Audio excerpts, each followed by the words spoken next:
Ulianza mwaka Januari, huenda hali yako haikuwa sawa, mambo hayajakuwa rahisi, lakini umefika Disemba, ndio mwezi unaelekea kuisha.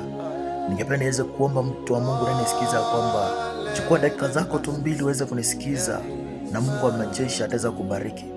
Tazama, kuna mengi ambayo umeyapitia mwakani, kuna watu ambao umekumbana na wao, kuna mambo ambayo hayajakuwa sawa, kuna vikwazo ambavyo umekuwa navyo, kuna mengi ambayo umeyapitia, lakini sasa tunamaliza mwaka.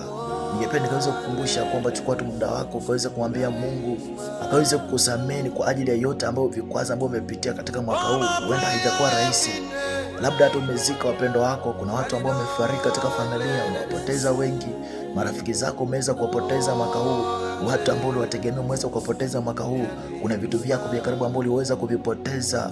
Hata leo hii uko na makovu ndani mwako na machungu. Ningependa nikaweze kueleza mtu naye nisikiza kwamba chukua tu muda ukaweza kuambia Mungu akutakasa, kusamehe, ili angalau unapovuka mwaka wa 2026 uwe ni mwaka wa amani kwako, uwe ni mwaka ambao at least vyote ulivyopoteza ukaweze kuvipata, kama vile anatueleza katika kitabu chake kitakatifu ya kwamba atarejesha miaka yetu iliyokuwa imeliwa na nzige na parari na madumadu. Mungu wa mbinguni akusaidia unapoenda kumwomba na kumwambia kuwa angalau mwaka wa 2026 uwe ni mwaka wa kibali kwako, angalau mwaka wa 2026 uwe ni mwaka ambao vingi uliokuwa umevipoteza mwaka huu vikaweze kurejea. Amani uliyoikosa mwaka huu ukaweze kuipata mwaka wa 2026. Kazi uliyoipoteza mwaka huu ukaweze kuipata mwaka wa 2026.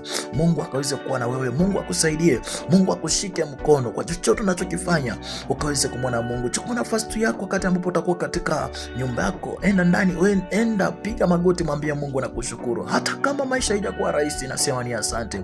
Hata kama mambo yangu yamekuwa magumu, nasema ni asante. Hivyo Mungu atakusaidia na atabadilisha historia yako.